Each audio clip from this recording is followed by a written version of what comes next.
तो नेक्स्ट चलते हैं क्वेश्चन नंबर 4 की तरफ।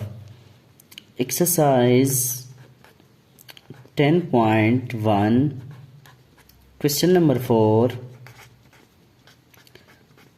4 हमारे पास है कि an architect design a building with regular hexagonal courtyard. सबसे पहली बात तो ये कि शेप जो गिवन है वो हमारे पास इस केस में है हेक्सागोनल।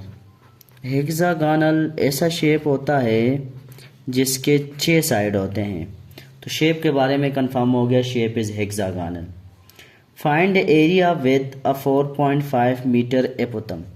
साथ में एपोतम भी बताया हुआ है कि एपोतम है 4.5 मीटर। तो एरिया फाइंड करने के लिए हमारे पास साइड लेंथ की रिक्वायरमेंट है। सबसे पहले साइड लेंथ फाइंड करेंगे, साथ में एन चाहिए होता है। तो एन बेसिकली साइड होते हैं और इस केस में हेक्सागोनल है तो एन की वैल्यू आ जाएगी हमारे पास 6। तो अब जब हमने साइड लेंथ फाइंड करना है तो सबसे पहली बात तो ये कि हम एक ट्रायंगल कंस्ट्रक्ट कर लेते हैं, क्योंकि ये बुक में ही मेंशन है और इस तरह की आपने एक ट्रायंगल कंस्ट्रक्ट करनी है हर उस केस में जिस केस में या तो एपोतम अननोन हो या साइड लेंथ अननोन हो। तो ये ए आ गया, ये बी आ गया, ये वाला वर्टेक्स सी आ गया और ये जो वर्टेक्स है इसको हम नाम दे देते हैं डी। सबसे पहली बात तो ये हमें चाहिए इस केस में सेंट्रल एंगल। तो सेंट्रल एंगल किसी भी शेप का जब फाइंड करते हैं पॉलीगॉन का, तो इसका फार्मूला ये होता है कि 360 डिवाइडेड बाय वो शेप कौन सा है। हेक्सागोनल है तो 6 से डिवाइड करना है, ऑक्टागोनल है तो 8 से डिवाइड करना है, इसी तरह पेंटागोनल है तो 5 से डिवाइड कर लें। तो अगर हम इनको डिवाइड करके चेक कर ले तो सेंट्रल एंगल हमारे पास आ जाएगा 60 डिग्री। तो अब हम जब सेंट्रल एंगल हमारे पास आ गया, नेक्स्ट हम कंसीडर करेंगे ये ट्रायंगल। और इस ट्रायंगल में अगर हम कंसीडर करें सबसे पहली चीज़ काज, ये 60 हमारे पास ओवरऑल आ गया टोटल। अगर इसको देखा जाए तो ये 30 आ जाएगा और ये वाला जो है ये भी 30 आ जाएगा। तो अगर हम देख रहे हैं ये जो एंगल है ये 30 है और अगर हम ट्रायंगल को ले ले, इस वाले ट्रायंगल को, ट्रायंगल ए सी डी और कास का फार्मूला लगाए तो cos 30 is equal to base by height. तो इस केस में बेस जो है वो कंसीडर होगी सी डी, क्योंकि एंगल जिस साइड के साथ आ जाता है वो बेस होता है। तो C D base divided by height हमारे पास आ जाएगा ए सी।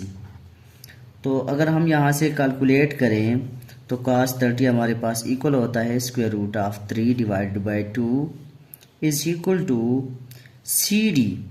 अब सी डी एपोतम है और इसकी लेंथ हमें गिवन है 4.5, तो इसकी जगह पुट कर लेते हैं 4.5 डिवाइडेड बाई ए सी। तो ए सी की वैल्यू अगर हम यहाँ से कैलकुलेट करें तो ये हमारे पास बन जाएगी 2 by square root 3 multiply by 4.5। ये क्रॉस मल्टीप्लिकेशन कर लेंगे तो ए सी इधर आ जाएगा, 2 multiply by 4.5 divided by square root 3। तो ए सी की वैल्यू अगर हम लिख लें तो ए सी की वैल्यू हमने कैलकुलेट कर ली। इसको अगर आप कैलकुलेट करें तो ये तकरीबन आ जाती है 5.20 तकरीबन। तो ये हमारे पास आ गया जी ए सी का लेंथ। अब हमें तो ए सी का लेंथ नहीं चाहिए, जो हमारे पास साइड है वो ए बी है, लेकिन हम सबसे पहले उस साइड के लिए ये वाली लेंथ फाइंड करेंगे। अब जब हमने ये वाली लेंथ फाइंड कर ली तो अब हम ए बी को फाइंड करेंगे और ए बी को फाइंड करने के लिए हम यूज़ कर लेते हैं साइन 30 इज इक्वल टू, अब हम कौन सी ट्रायंगल लेते हैं तो साइन 30 इज इक्वल टू यही ट्रायंगल है A C D perpendicular by hyp. तो इस केस में परपेंडिकुलर हमारे पास आ जाएगा ए डी और हाइप जो है वो हमारे पास आ जाएगा ए सी, क्योंकि एंगल इसके साथ है तो ये वाली साइड बेस कंसीडर होगी सी डी वाली, जबकि जो ए डी वाली साइड है ये परपेंडिकुलर होगी।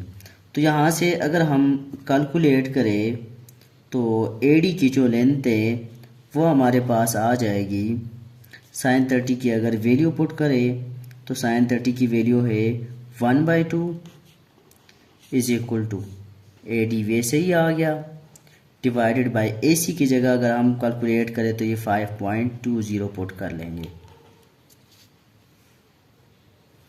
तो यहाँ से अगर हम ए डी की वैल्यू फाइंड आउट करें तो जो हमारे पास ए डी की वैल्यू है वो आ जाएगी A D is equal to, अगर हम कैलकुलेट करें तो क्रॉस मल्टीप्लिकेशन हो जाएगी और ए डी की वैल्यू हमारे पास इस केस में जो आ जाएगी तो मैं डायरेक्ट लिख लेता हूँ बाय यूजिंग कैलकुलेटर, वो आ जाएगी 2.59 मीटर।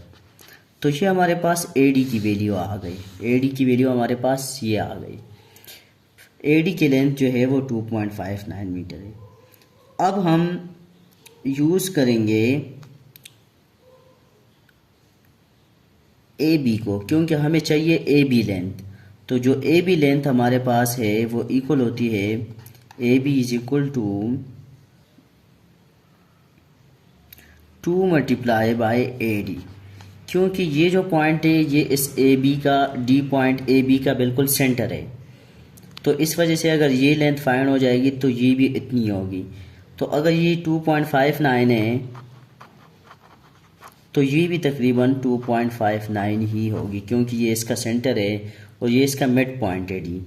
तो ये 2 मल्टीप्लाई बाय ए बी, तो ए बी की लेंथ जो हमारे पास आ जाएगी वो बन जाएगी तकरीबन 5.18। आप कैलकुलेटर से कैलकुलेट करें, थोड़ी बहुत 0.5 पीछे आगे पीछे हो सकता है।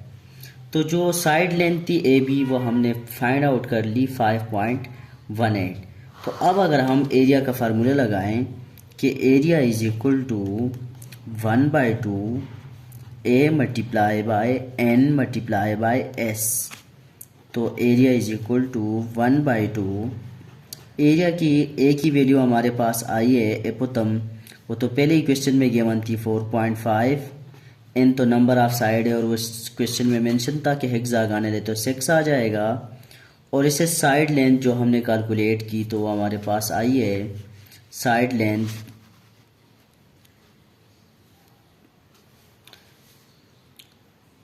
5.18।